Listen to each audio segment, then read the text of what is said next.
උදේ සිටන් රෑ වෙනතුරු යකඩ මැෂිම එක්ක ගෙවෙන පවුලේ බර කරට අරන් දුකසේ ගෙවනා ජීවිත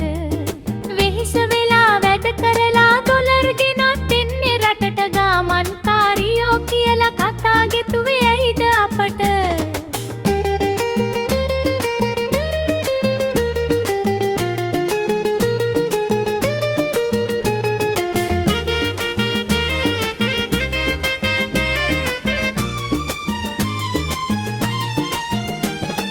විවාගයෙන් සමත් වුණත් සරසවියට ඇතුළු වන්න දුප්පත්කම හරස් වුණා තව දුරටත් ඉගෙන ගන්න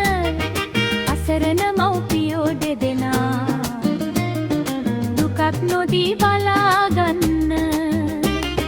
රැකියාවක් සොයාවේ දැතේ සවියෙන් කරන්න උදේ සිටන් රෑ වෙනතුරු යකඩ මැෂිම එක්ක ගෙවෙන පවුලේ බර කරට අරන් දුකසේ ගෙවනා ජීවිත වෙහෙස වෙලා වැඩ කරලා ඩොලර් ගෙනත් දෙන්නේ රටට ගාමන්කාරියෝ කියලා කතා ගෙතුවේ ඇයිද අපට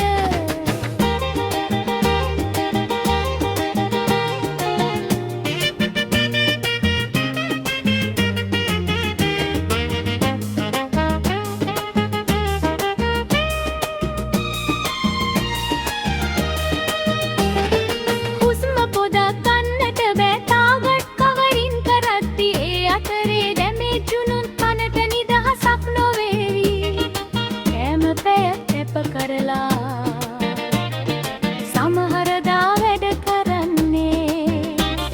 සවසට තේක බොන්නන් ඉඳ හිටලයි මතක් වෙන්නේ උදේ සිටන් රෑ වෙනතුරු යකඩ මැෂිම එක්ක ගෙවෙන පවුලේ බර කර